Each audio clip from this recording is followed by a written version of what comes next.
Sin Máscaras a través de Reporteros MX. Estimado Jesús, muy buenas tardes. ¿Cómo estás? ¿Cómo te va? ¿Qué tal, mi querido Manny? Te saludo con muchísimo gusto y a tu gran audiencia. Siempre un gusto estar por aquí, oye. Muchas gracias, estimado Jesús. En cualquier momento también entra el maestro Ricardo Sevilla para también entrarle sin máscaras en esta mesa de análisis. Primero déjame comenzar contigo, Jesús, iniciando preguntándote, ¿se necesita una consulta para definir el pulso popular de lo que ya siente la gente en torno al Poder Judicial? ¿Por qué lo hace Claudia? ¿Para darle legitimidad a su reforma judicial? Para que ante los ojos del mundo y de la sociedad civil se vean, es que no fue así porque sí, hay un porqué. ¿Por qué? ¿Por qué lo está haciendo Claudia Sheinbaum cuando muchos le piden que se ahorre ese paso? Pues mira, yo te contestaría en dos partes. La primera, me parece que no hay necesidad de una consulta. La consulta como tal, si queremos verla de esta forma, fue el pasado 2 de junio. Desde hace varios meses, el presidente Andrés Manuel López Obrador puso sobre la mesa el Plan C como parte esencial de la campaña de Morena a la presidencia de la República. Incluso fue el argumento que se utilizó para no solamente votar por la silla del Águila, sino también por la Cámara de Diputados y Cámara de Senadores. Y es que a final de cuentas, querido Manny, el Plan C, que va más allá, por supuesto, de la reforma judicial, aunque es uno de los puntos fundamentales, no marca un derrotero muy diferente al que ha gobernado este país durante décadas y el mundo en general, que es el neoliberalismo. Estamos hablando de que el Plan C no solamente son letras, no solamente es el capricho de Andrés Manuel López Obrador, como algunos han querido ver, es la consolidación de un proyecto de nación. Y sobre eso es que votó la gran mayoría de los mexicanos y las mexicanas que participaron en este ejercicio electoral. Ellos dieron de manera decidida, de manera contundente su respaldo a llevar a cabo este tipo de acciones. Es decir, no es algo que se sacaran de la chistera de repente en una mañanera, un día después de las elecciones o 3 días antes de las mismas. Fue parte esencial de la campaña de Morena, fue parte indisoluble de lo que fue el discurso, la narrativa, la estrategia y sobre todo la apuesta por parte de la ciudadanía que no temió en ningún instante en entregar a Morena una hegemonía que vino a evidenciar incluso los absurdos de una oposición que ahora llora con lágrimas de cocodrilo, pero que ellos mismos se pusieron en este camino, porque pues fueron ellos los que rechazaron la reforma electoral, pensando en que era solamente un tema del INE y no leyeron las letras chiquitas, no leyeron simplemente toda la reforma, en el cual por supuesto se tocaba un punto esencial y que tiene que ver con lo que ahora estamos discutiendo de la famosa sobrerepresentación y que me parece que era una de las medidas más inteligentes realmente porque era una cuestión de representatividad con base en listas en los estados y que y aun y cuando este punto es muy complicado llegar a la perfección, se ha tratado de hacer en diferentes ocasiones, siempre con un sesgo político, me parece que en esa ocasión López Obrador, bueno, no me parece, estoy seguro, López Obrador hizo la propuesta más inteligente en esa materia, muy distinta a la que propusieron en el 96, a la que propusieron antes, a la que propuso Enrique Peña Nieto, a la que propuso Vicente Fox, a la que propuso el propio Felipe Calderón Hinojosa, en donde incluso hablaron de la eliminación de plurinominales.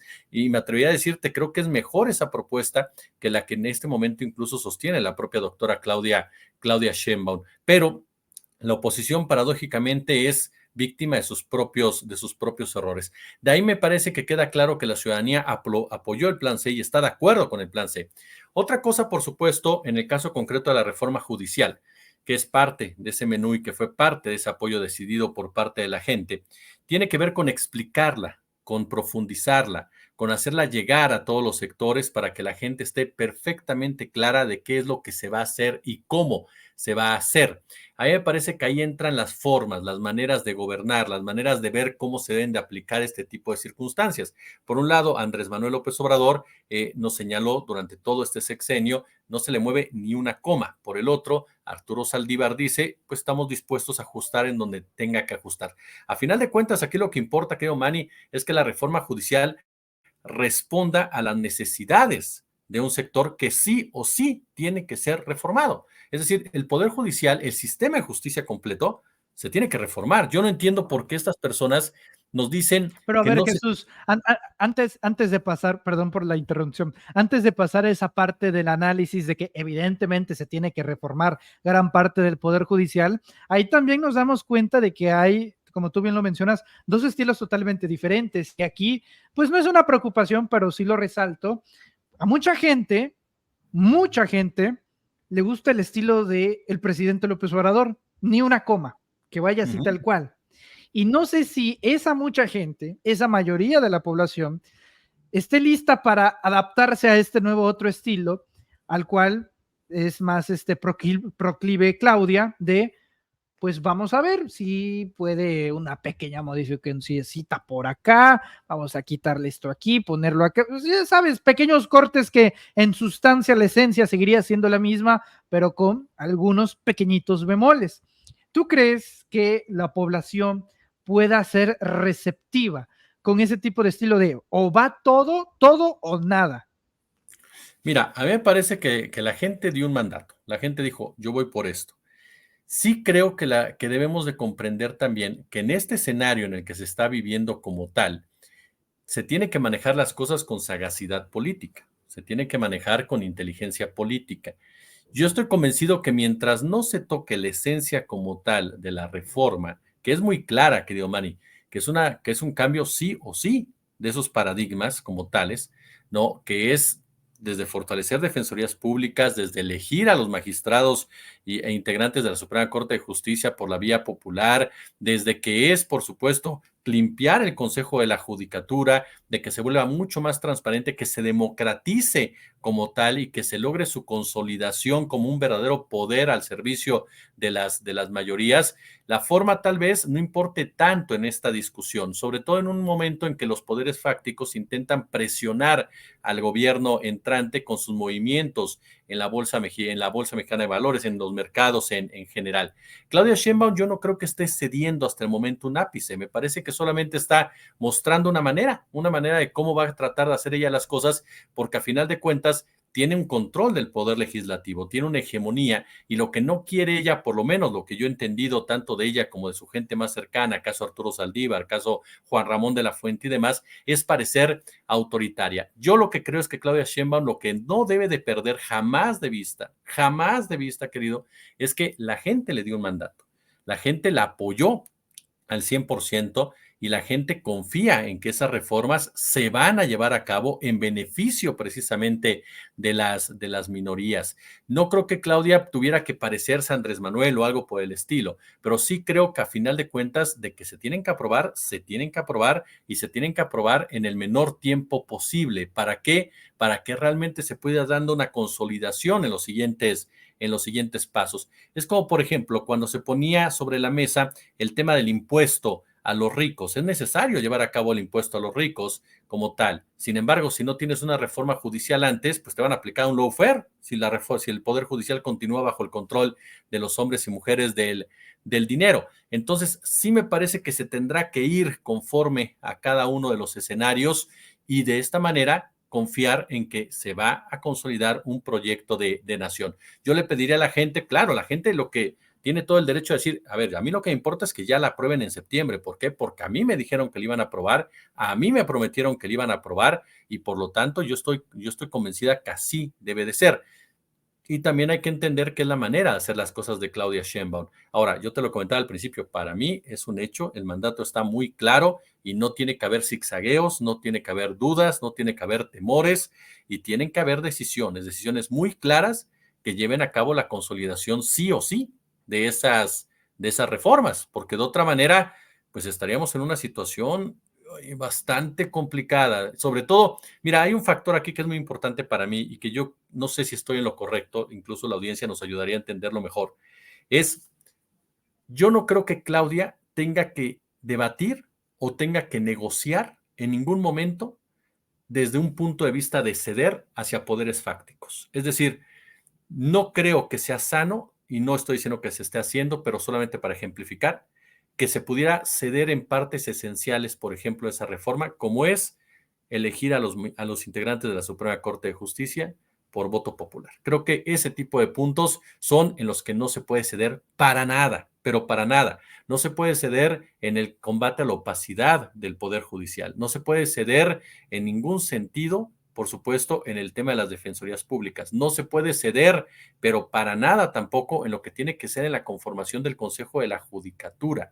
Es decir, en puntos esenciales como tal, no hay margen de maniobra. ¿Por qué? Porque estarías yendo en contra precisamente de lo que es la esencia de esa reforma. E insisto, yo entiendo los tiempos electorales, entiendo las formas de operar, pero sí creo que el mandato está extremadamente claro y no cabría la posibilidad de negociar absolutamente nada importante y clave con ningún tipo de poder que se acerque a tratar de mantener algún tipo de privilegio, ¿no? Ahora, tú hablabas de poderes fácticos. Me parece que, por lo menos en este caso, podemos destacar tres. El poder económico, que anda queriendo presionar con el tipo de cambio de relación peso mexicano-dólar. El poder mediático, que anda diciendo que si no le hace cambios, entonces estará toda la vida subordinada a Andrés Manuel, que no, Loret ya lleva 3 días consecutivos por 15ª vez AMLO le corrige la plana a Claudia y demás, ¿no? Otro, poder mediático y finalmente el poder jurídico. La propia Claudia Sheinbaum revela el día de hoy que los ministros de la Suprema le enviaron una carta de felicitación fuera de tiempo porque aún no es presidenta electa constitucional y supuestamente quien debe de dar, bueno, no supuestamente, quien debe de dar la constancia es el Tribunal Electoral del Poder Judicial. Entonces, los ministros se saltan esta parte, ya la felicitan como la pipa de la paz, vamos a llevarla tranquila. Y a juzgar por las palabras de Claudia, no parece que haya intenciones ni siquiera de negociar o de sentarse ahí con Norma Piña y demás. Entonces, me gustaría que analizáramos estos tres poderes fácticos. El económico, si te parece. Están presionando los inversionistas, los especuladores o los especuleros, ya a veces, dependiendo de cómo se comporten cada uno de los empresarios, inversionistas, mercados y demás, con el tema del Poder Judicial. Sí, totalmente. Ahora, hay que recordar un punto, querido. Estos sujetos, a ver, los que están presionando son empresas mexicanas, son oligopolios mexicanos, que juegan mucho en la cuestión de la deuda, son tenedores de papel, son rentistas, en pocas palabras. Ni siquiera estamos hablando de inversiones trascendentales en un momento dado. Decía Francisco Gil Díaz que si no nos preocupaba este tema de los movimientos en el mercado, si nos iba a preocupar el tema del alza en los productos. Lamentablemente hemos dejado la discusión de la economía en manos de los ricos, querido Manny, y la realidad es que a ellos no les importa lo que le suceda al mexicano y mexicana común, ni mucho menos. Ellos aplican simple y llanamente sus políticas, sus medidas, sus acciones y sus estadísticas con base en sus propias preferencias y privilegios. Y en ese sentido, para ellos, por supuesto, el Poder Judicial es determinante. ¿Para qué? Para mantener esa serie de privilegios, para mantener, como lo hace Ricardo Salinas Pliego, a jueces sometidos, ¿no? A jueces cómplices, a jueces que de una u otra forma, ¿no? Atentan en contra incluso de la propia nación, del propio país, avalando despojos territoriales, avalando el despojo de recursos naturales, impidiendo que haya un cobro correcto de impuestos. Entonces, el poder económico está ahí, va a ser un contrapeso durante todo este sexenio, va a tratar de imponer sus condiciones, no en muchas, no en varias, sino en muchísimas oportunidades, y va a tratar, como lo trató de hacer con Andrés Manuel, pero no pudo desde un principio, de doblar a la presidencia. ¿Por qué razón? Porque el poder económico está acostumbrado simple y llanamente a tener gerentes al frente de un país, gerentes a los cuales les grite en cualquier momento y estos acudan a sus órdenes y resuelvan sus problemas. Por lo tanto, el movimiento de los mercados es parte de ello. Y es un movimiento que hoy, me parece que, Manny, hoy se destraba de una manera contundente cuando los banqueros nos dicen, no pasa nada. Cuando la Asociación Mexicana de Banqueros dice, esta turbulencia va a pasar, es algo normal, es un tipo de presión que se está dando con una falsa narrativa. Ojo con ese detalle, ¿eh?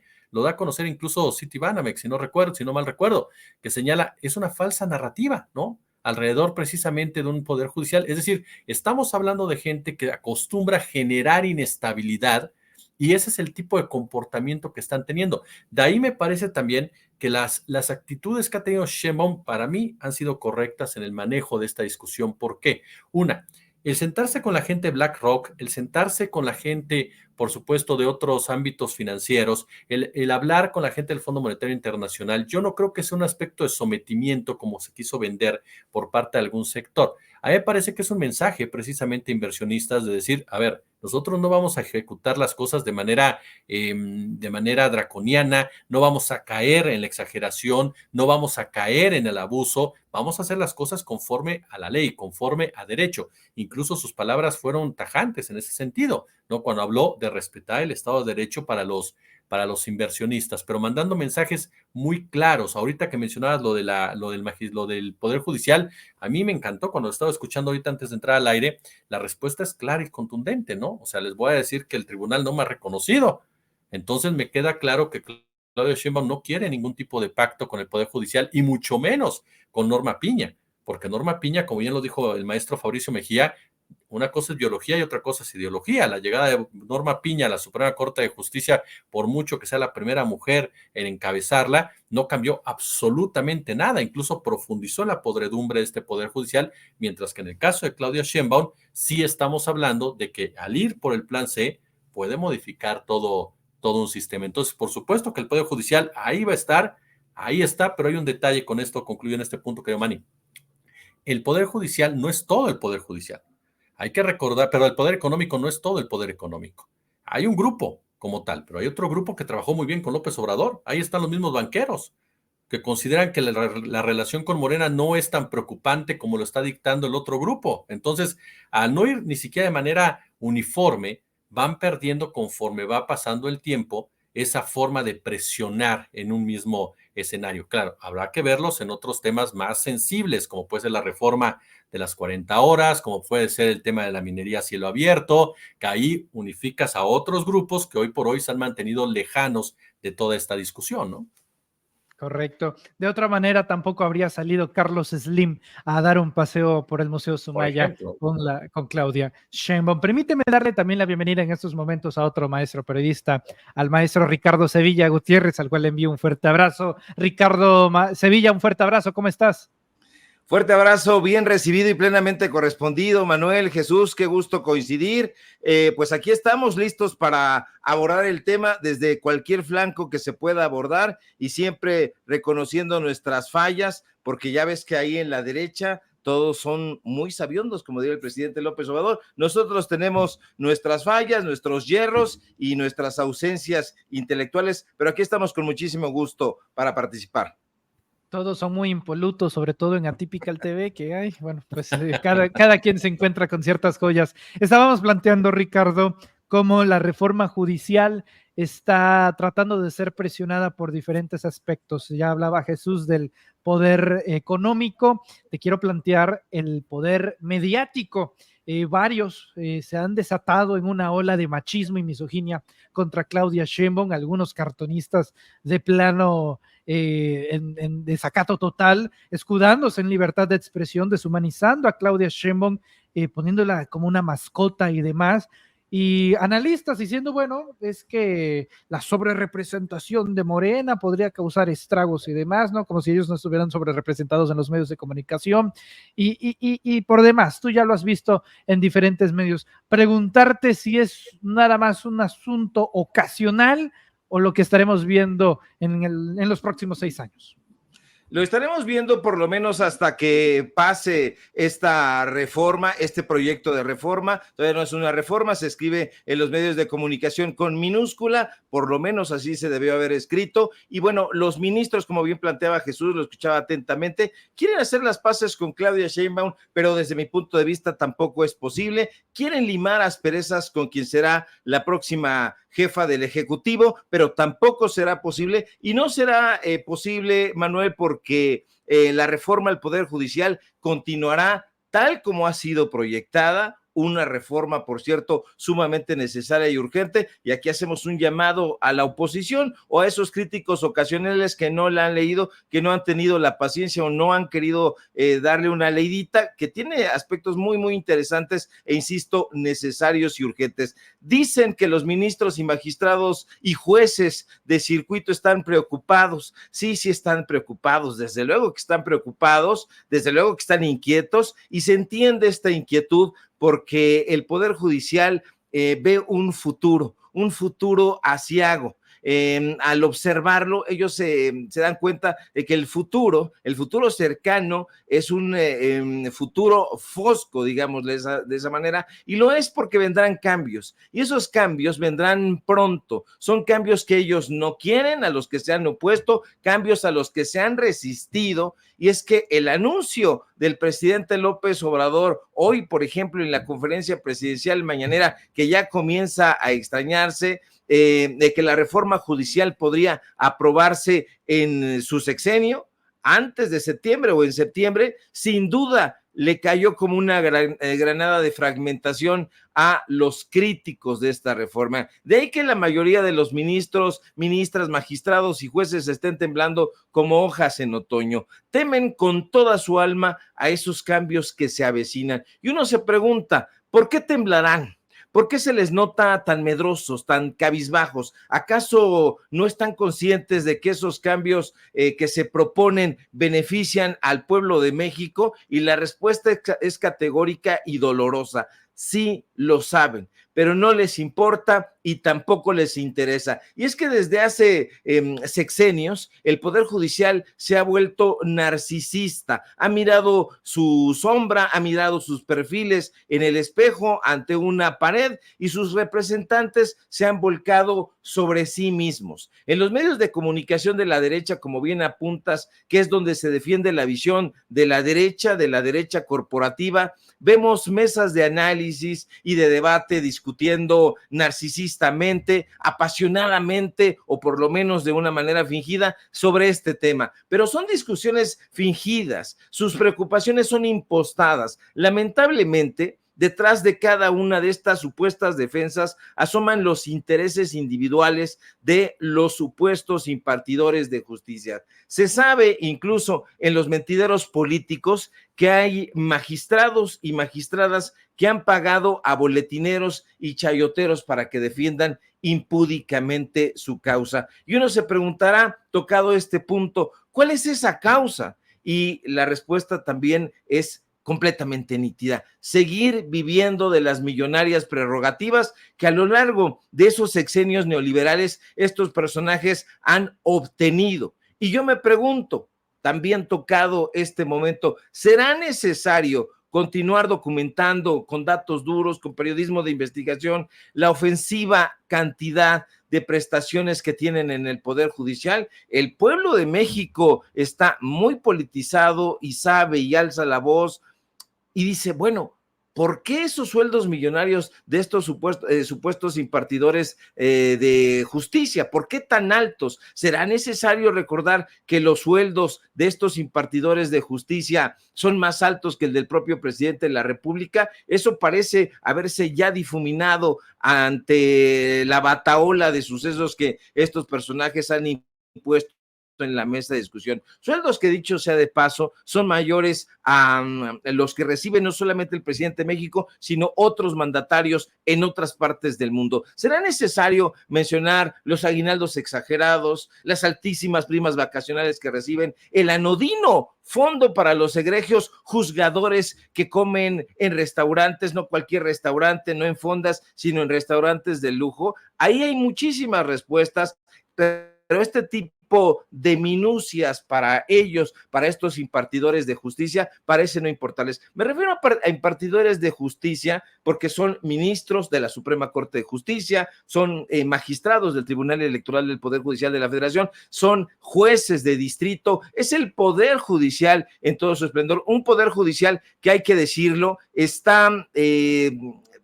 dirigido, si se quiere, mal dirigido por un personaje que ha acumulado. Hacen la crítica de la acumulación del poder en una sola persona, y ahí está Norma Piña, que ella es la que dirige dos partes fundamentales del Poder Judicial. Por un lado, es presidenta de la Suprema Corte de Justicia de la Nación y por otro lado, es la titular del Consejo de la Judicatura Federal. Entonces, la crítica parece que la lanza, pero les está cayendo como un yunque sobre sus propias cabezas.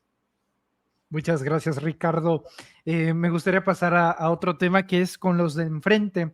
Yo no creía, sobre todo con lo conservador que suelen ser en el Partido Acción Nacional, que fuesen fans de la necromancia, pero veo que sí, y más por las publicaciones recientes que hace Marco Cortés. Bueno, cada quien, hoy Max Cortázar con Ciro acusando a Marco, no, le gritó a Xóchitl, casi todo el mundo se puso a llorar, sale Marco a defenderse, pues sí, le grité, ¿cómo va a ser eso de que la felicite en plena elección de Estado? Y hoy Marco anuncia que tuvo una reunión vía Zoom con los futuros senadores del Partido Acción Nacional. Tan pequeña será la bancada del PAN en el Senado de la República que literalmente caben en un Zoom, y son todos estos que estamos viendo en pantalla, resaltando algunos perfiles. Mauricio Vila sigue por ahí, todavía no se sabe si va a dar el brincolín a Morena. Han visto mejores días en Sonora, me queda perfectamente claro, en algunos casos de algunos otros legisladores, Enrique Vargas del Villar, Huitzquilucan, ¿no? Y la sorpresa es que yo hubiera querido la Interpol tener acceso a esta reunión de Zoom, Ricardo Anaya Cortés, quien planea volver pronto al Senado de la República, comandados todos por Marco Cortés. Se perfila el nuevo Senado de la República, Jesús Escobar Tovar, y el PAN, que ahorita vale menos que un pulparindo, peleándose el señor Jorge Romero Herrera, fundador del Cártel Inmobiliario, Demian Cepeda, el autocrítico menos crítico de la historia de Acción Nacional. Hay varias facciones que están buscando lo que quede del Partido Azul.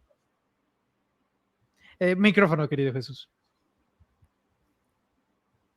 Perdónenme, se están peleando los pedazos, esa es la realidad de las cosas, de un partido que desde hace ya muchos años dejó de ser representante de los intereses populares.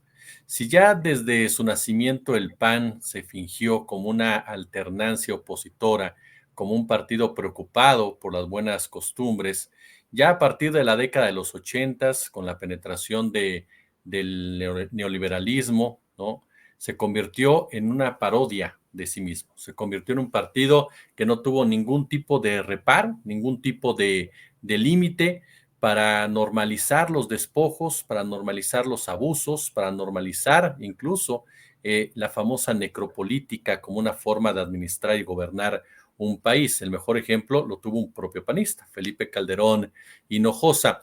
Lo que vemos hoy por el PAN es la consecuencia de una larga borrachera neoliberal. Son producto de una cruda, así de sencillo, personajes como Jorge Romero, como Marco Cortés, como Ricardo Anaya, como la propia Lili Téllez. Marco Cortés es, para mí, el peor dirigente que he visto en Acción Nacional, peor incluso que otros personajes que han pasado por ese puesto, porque es un hombre profundamente berrinchudo, un tipo cínico que trató de normalizar y justificar pactos que son totalmente indeseables, como el que alcanzó con Alejandro Moreno para la repartición de hasta las notarías que juegan un papel determinante en el entramado de la corrupción política jurídica.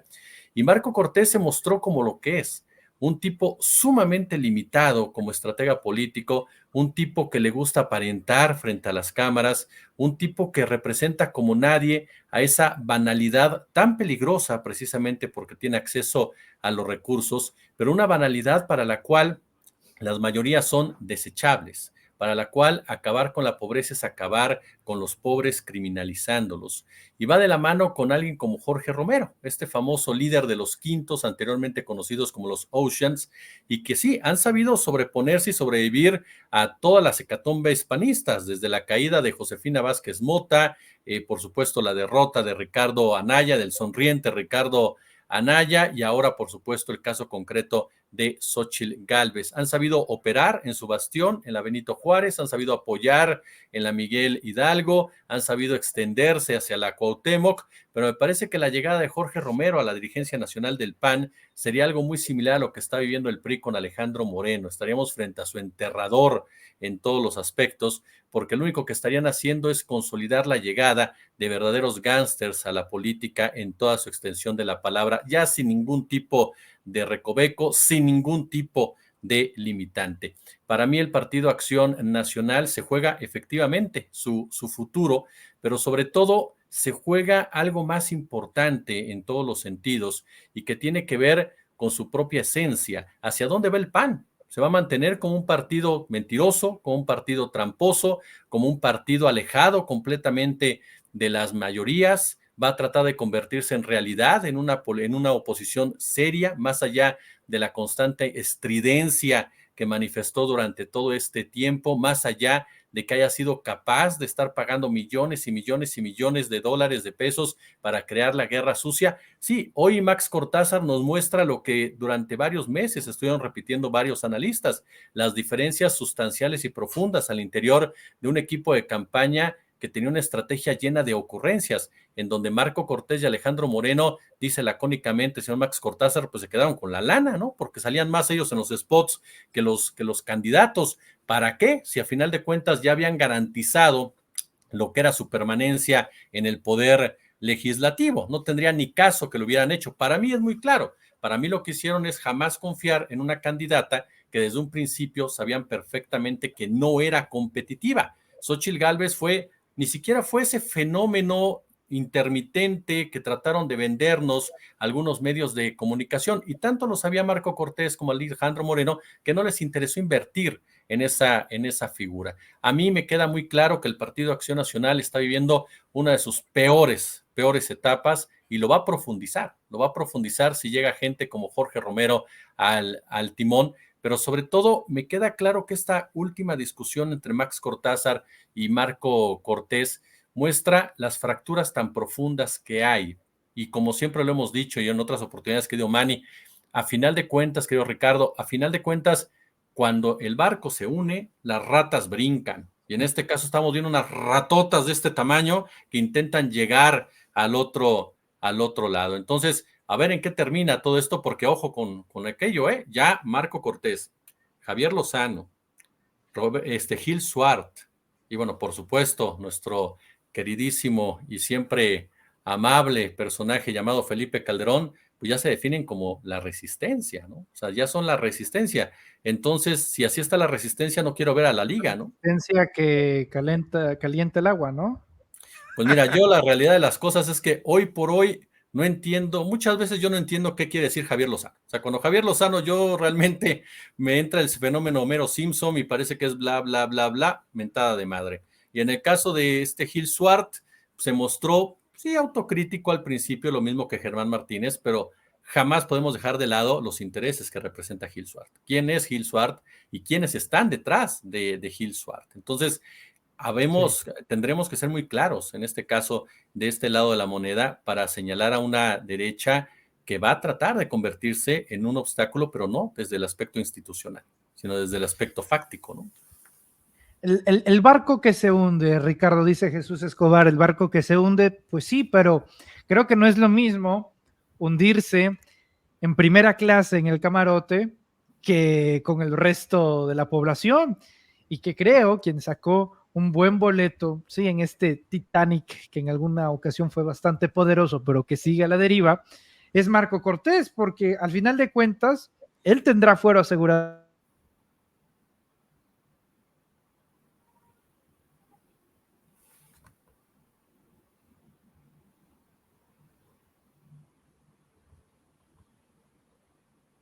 Creo que ya nos quedamos aquí con el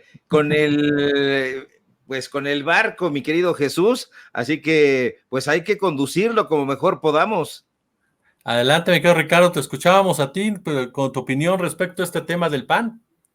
Fíjate que sí, Jesús, Manuel, ahorita que regrese, yo estoy plenamente de acuerdo contigo, me gusta la metáfora, estos personajes, estas personalidades del PAN están saltando como ratas, sin embargo, desde mi punto de vista ya no tienen esa agilidad, ¿acaso se estarán moviendo como tlacuaches, que son de la misma, digamos, de la misma estirpe?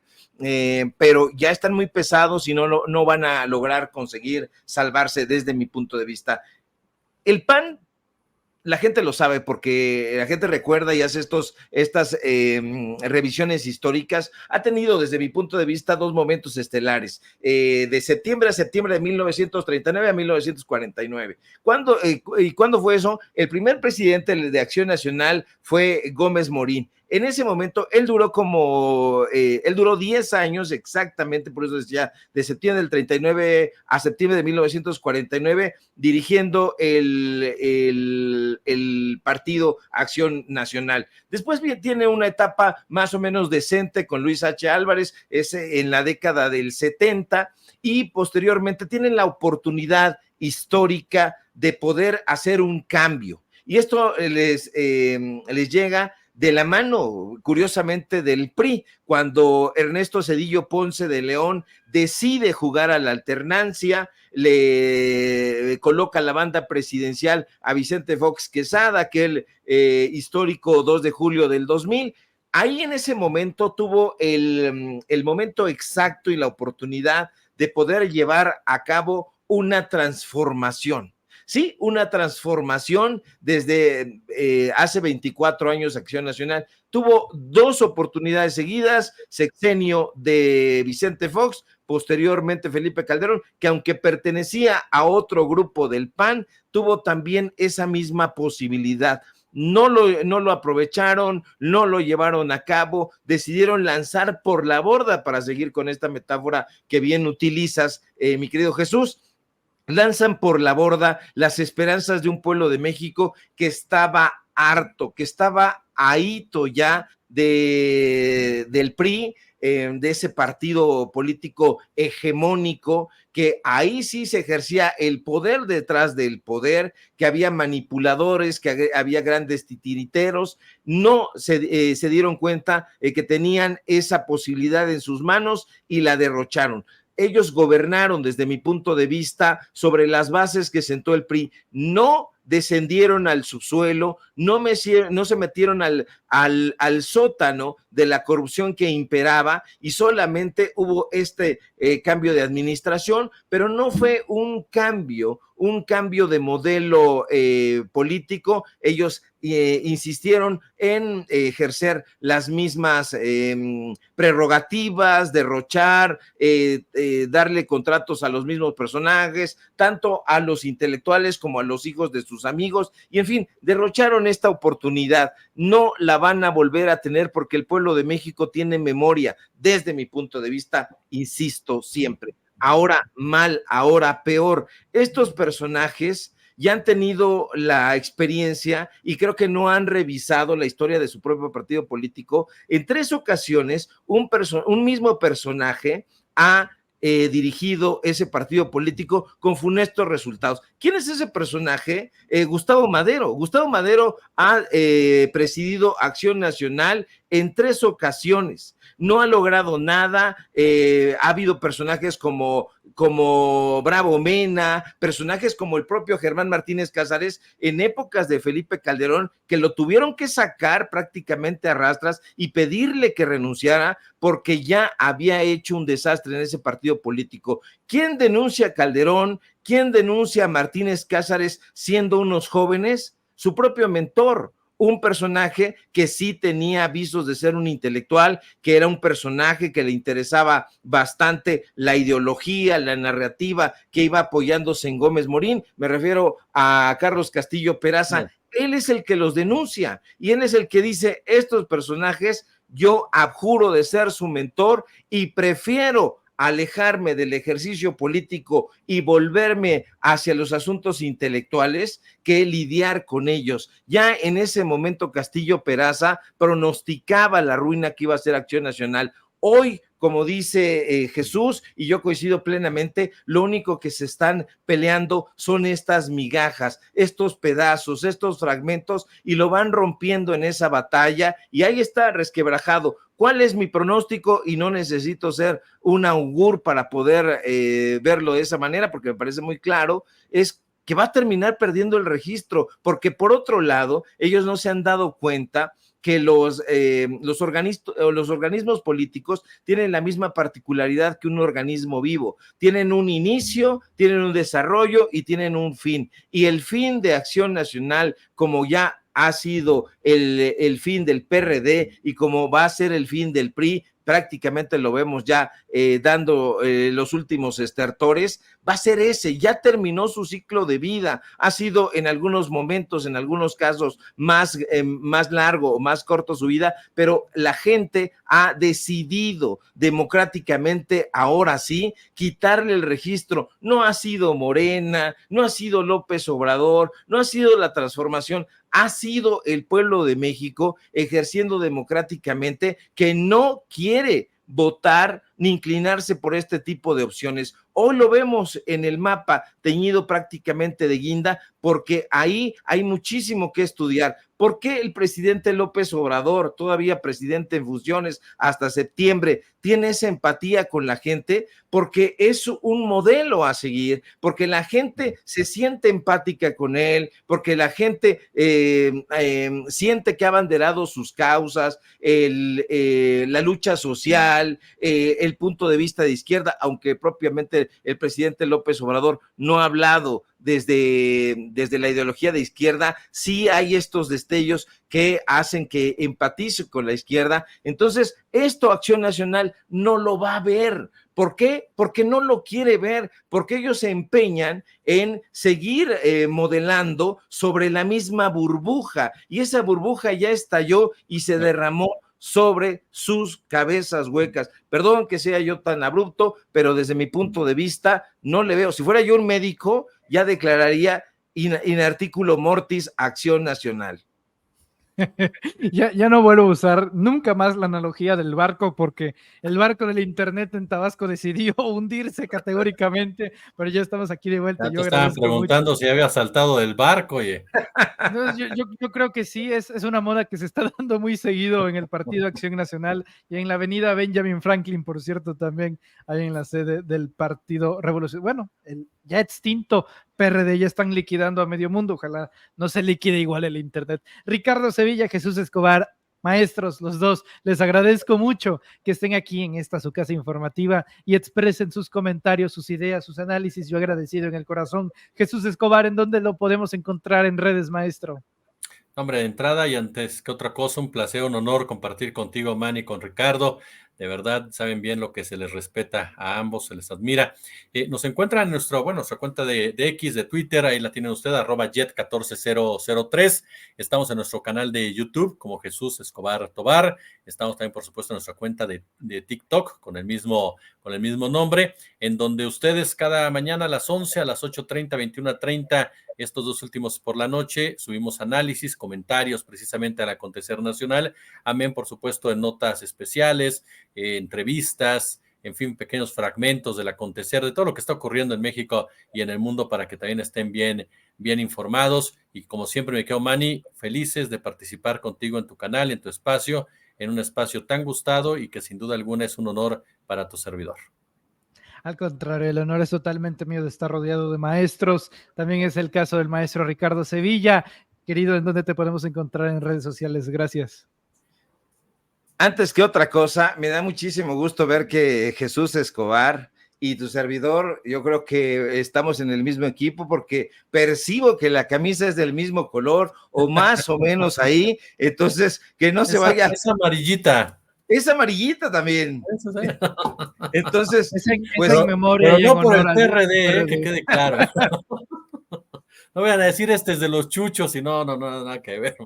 Yo he de decir que la mía es amarillita, pero decolorada. Entonces, ahí, digámoslo de esa manera. No, hombre, un gusto coincidir contigo, Jesús. Un gusto, igual, como siempre, participar contigo, mi querido Manuel, con el público que tienes aquí en este canal tan agradado, tan gustado, como dice Jesús. Y aquí estamos al pie del cañón cuando se nos requiera. Y síganos en nuestras redes sociales, como lo está usted viendo en su pantalla, en Twitter, @SevillaCrítico, en Facebook, Ricardo Sevilla, así nada más. Síganos también en Los Datos Duros. Hoy tenemos informativo en punto de las 9 de la noche y todos los días en Sin Censura, al filo de las 11 de la mañana, allá con el amigo Vicente Serrano. Y bueno, pues aquí estamos atentos a la información. Va un abrazo para Jesús, otro abrazo fuerte también para Manuel y para la gente que nos ve y que nos escucha.